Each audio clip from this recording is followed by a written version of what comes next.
मारुतीच्या मंदिरात त्या माऊलीची समाधी, मारुतीच्या मंदिरात. वागण्याला किंमत असते हो, देखाव्याला नाही. वागणं महत्वाचं आहे. हातातल्या जशाला तशा बांगड्या. भगवान शिवशंकराच्या पिंडीवर बांगडी खनखन वाजली.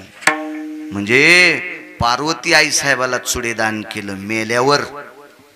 मेल्यावर काय बाई असेल, ग्रंथात वाचा त्या बाईचं नाव. पारायण लय बऱ्या करतात तुम्ही, पण तुमचे पारायण असेच मोठ्या मळणी यंत्रान खळ केल्यावाने. इकून टाकणं भुसकट गायब, पण काय त्या कन्या गायब. जुने खळे कसे होते, अडकण्या राहत होत्या, मात्र राहत होतं, गोंडर बाजूला राहत होतं. आता भुसकटाचा तर पता नाही, तो गोंडराचा काय पता आहे. आजच मी पारायण केलं हो, गुतच घेतलं होतं सोंबळ्यात करायला. तुला महादेवानं पत्रच पाठवलं कर म्हणून, बोटच फिरवायला. पारायण करता करता कोण आलंय पाय पडायला पाहलाय. तुझ्या डोळ्यात चांगल्या चांगल्या पालीचे नख जातील सोंबळ्या. विठाला विठाला विठाला.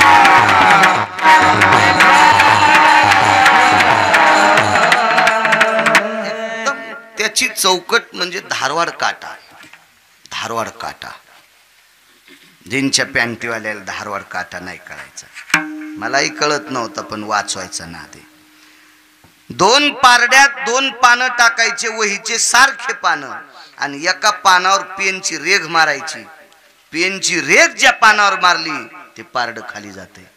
म्हणजे पेनीची रेघ सुद्धा सहन होत नाही ज्या काट्याला. असा धारवाड काटा देवाचा आहे.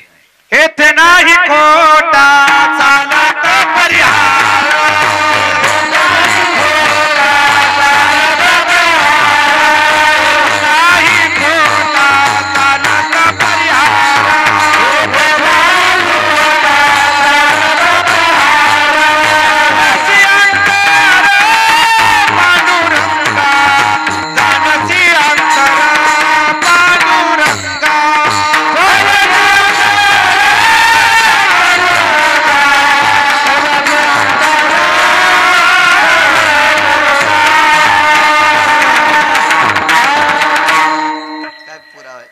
नाही खोटा चालत परिहार. जानस्यांतर पांडुरंगा, जानस्यांतर पांडुरंगा. त्याला कळतंय ना. घरी बैलाला का वैरण टाकायचं नाही, का गाईला बकीट भर पाणी पाजायचं नाही, आणि पंढरपुरातल्या गाईला 5 रुपयाची पेंडी तिला काय म्हणते. ज्याची पेंडी विकत घेतली का त्याचीच गाय असती. ज्यानं पेंडी विकली का गाय त्याचीच असती. आणि गाय शिकिलेली असती, ती फक्त चिपाट तोंडात धरी ती पान खात नाही, कारण हे हंतईन तिला खाल्ल्या. हो, ते तोंडावर हंतय, ते नुसतं तोंडात पान धर. आणि मग यान पैसे देऊन गायीच्या पाया पडून पुढे गेलं की ती पेंडी पुन्हा या गांजात एखाद्या गांजात.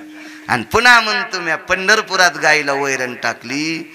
तुला इतका हानी नियम सुंबळ्या हलकाटा. तू येडा समजायला का चंद्रभागेला? तिच्या गोळ्या संपल्यात का चंद्रभागेच्या? सगळ्या तीर्थाची मालकीन येती आणि तिला जाऊन फसवायला होय सुंबळ्या तू. विठाला विठाला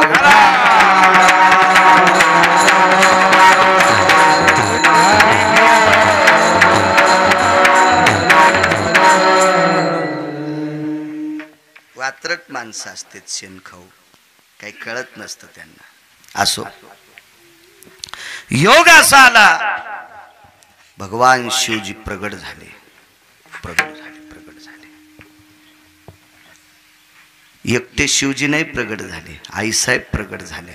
गिरिजा माता पार्वती आईसाहेब प्रगट झाल्या. दंडवत घातला, लोटांगण घातलं. प्रसन्न आहे तुझ्यावर, काय देऊ? हुशार होता तो, हुशार होता. एखादा म्हणला असता 200-300 एकर जमीन द्या, 10-5 मुंबईला बंगले द्या, संभाजीनगरला द्या, जिंतूरला द्या, परभणीला द्या, प्रत्येक बंगल्यात 1-1 लुगडं द्या, म्हणजे बाई बी द्या म्हणला असता ना एखादा येडपट असता तर.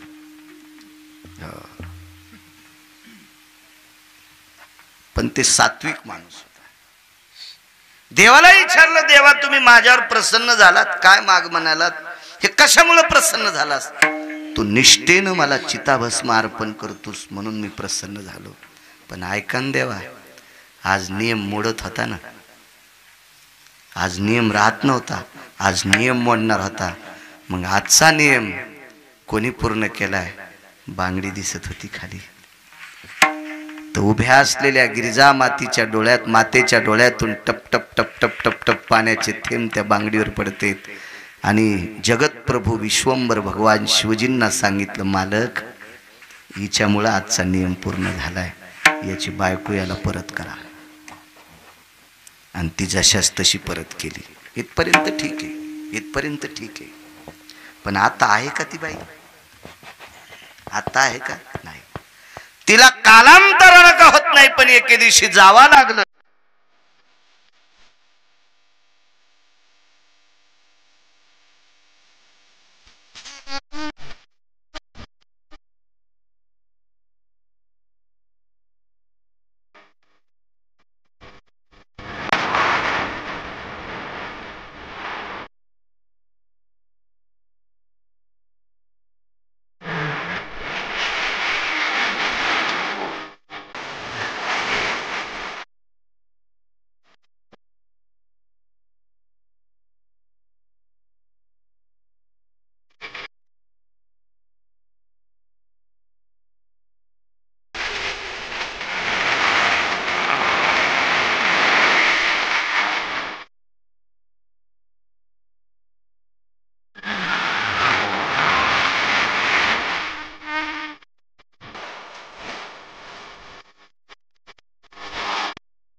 किती?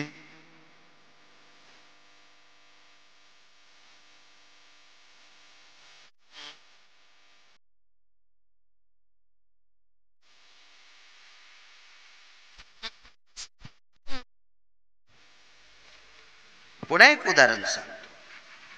मग एवढी मोठी शबराची पत्नी, तिला जावं लागतंय. आदरणीय वैकुंठवासी गंगा भागीरथी गंगूमाय गेल्या, हे आपल्याला मान्य करावं लागेल. केवढी मोठी बाई ती शबराची पत्नी. वारकरी संप्रदायानं एका बाईची दखल घेतली.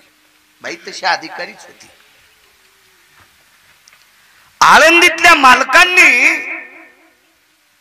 तिच्या बाबतीत गोडस गायला, फार वाणी खर्च केली. तिचं नाव होतं मदालसा. मदालसा. हा देह नाशिवंत मलमूत्राचा बाधा,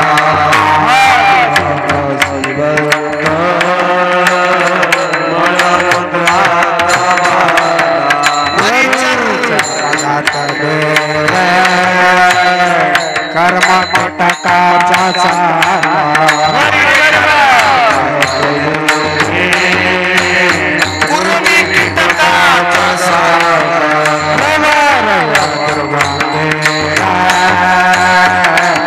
आम्हाला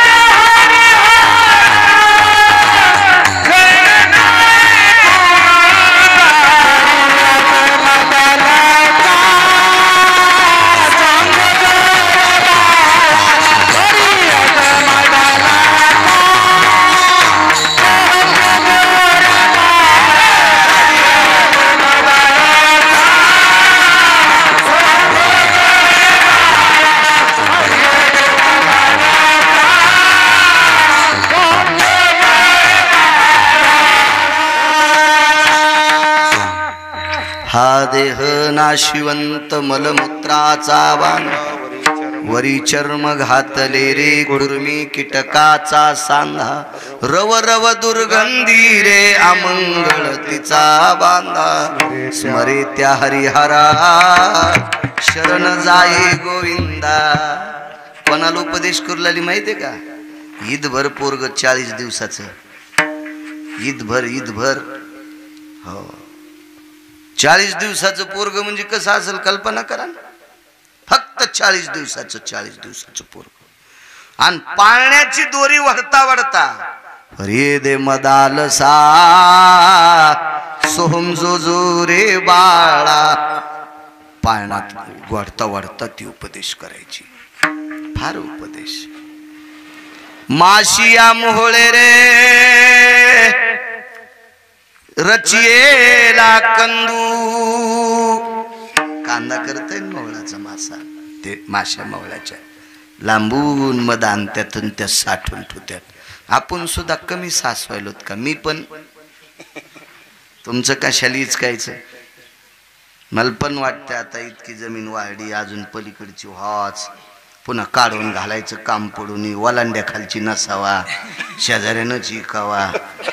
तुमच्या मनातलं मी बी बोलतो ना. मला पण वाटतं मी पण संसारिक आहे. मला पण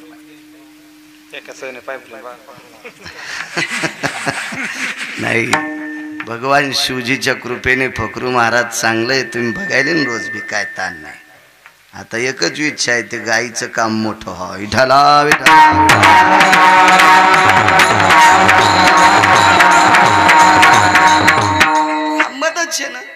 मदत आहे ना घराच्या पुढं दगड रवीन वर्षा 1.5 वर्षाला पुन्हा त्याच्या खेटून वाटा बांधीन पुन्हा त्याच्या पलीकडून नळाचा खडा करीन. त्या नळाच्या खड्यात बी दगड लाईन तिथं पुन्हा शेपुडीची खुटी ठोकीन आणि पुन्हा त्याच्या पुढून दगड टेकीन. तुही समाधीच बांधणं तिथं म्हणजे लोक तिकून तरी वागतील. तुही तिथंच समाधी होती कायमची. इतका स्वार्थ माणसाला इतका इतका इतका. माणसात फिरले म्हणजे जसे तळ्यातले बगळे असे चमकत येत. वागायला गिधाडापेक्षा हलकट वागत येत. अशी काही विचित्र माणसं असते. सोपे आहेत का माणसं? हे मदत आहे ना. इथं पत्र टाक. मसन वाट्यातले पत्र नेले एक जणांना मसडाव टाकले हो आणि वानरान उडी टाकली पत्र उभं पडन मसडी तिन्ही मेल्या. मसन वाट्यातले आणले किती इंगलो कापले. संडाच्या निमतान गेलं इंगलो कापले मसन वाट्यातले इंगल. यम तसाच इंगल तू या थोत्रात हातोड्यान ठोकीन इकून मत जमा करतोय. बाईन सांगितलं पोराला पोरा माशाच्या मवळाच्या माशावानी करू नको रे. झाडून आणि केनेला तया फुकटची वेधू जाई श्री गुरु शरण देह तुझ व्यापी येले चुकवी जन्म मरण. उपदेश केला बाळाला हे जा श्री गुरुला शरण जाय. हे जन्म मरण चुक्यो. ही मदालसा रोज म्हणतात काकड्यात लोक रोज. अजून पत्ता नाही कोणाची पोरगी होती कोणाची बायको होती. काय घेणं देणंच नाही ना आपल्याला. वट्यावर बसून दुसऱ्याचं इचकायचं धुणे धुवाचे निरमा घरचा आणि कपडे दुसऱ्याचे कुचायचा नाद लागला लोकांना. आपलं इचकेव ना. मदालसा ही शक्रजित राजाच्या कुळातली मुलगी फार अधिकारी स्त्री होती. अधिकारी ही ज्या वेळेला मृत्यू पावली हिला जिवंत करण्यासाठी भगवान शिवजीला शरण जावं लागलं. फार मोठी व्यक्ती आतळ वितळ सुतळ तळातळ रसातळ पाताळ याच्यामध्ये हटकेश्वर नावाची देवता भगवान शिवशंकर आणि तिथे अधिष्ठित असणारा एक व्यक्ती या शक्रजिताच्या कुळातल्या लोकांचा मित्र होता. तुम्ही आणलेल्या ग्रंथात वाचा सापडतेली 19 ओव्या. एवढी अधिकारी स्त्री पुण्याच्या बळावर मदालसा पुन्हा जिवंत झाली. पुन्हा जिवंत पुन्हा जिवंत. काय राजा फार मोठं चरित्र आहे ते. 4 अध्याय त्याचे स्वतंत्र. मोठं चरित्र आहे, पुराण वाचिलं पाहिजे. ही मदाल असा पुन्हा पूर्ववत आली, पण कालांतराने भगवान शिवजीच्या हातात संहारकारी आहे. आणि त्या शिवजींनी सांगितलं आता थांबता येत नाही, आता निघावं लागतंय. मग ज्या वेळेला पुनर्जीवित केलेली मदालसा ज्या वेळेला त्या शरीरातला प्राण सुटतो, त्यावेळेला तिला पुन्हा मशानातच नेलं. लक्ष्याला ठाव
लक्ष्याला ठाव स्मशानीचा.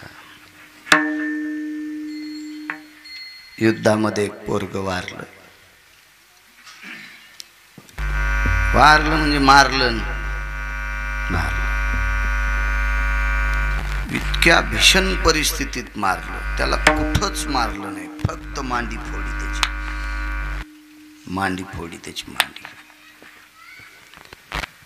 खरं तर ते मुळात पापी नव्हतं. बऱ्यापैकी लोक संगतीनं पापी होत असतात.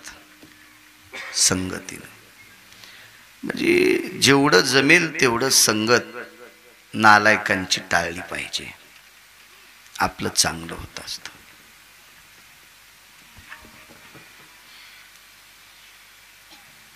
कारल्याच्या यालाला ठराविक झाडच पोषक.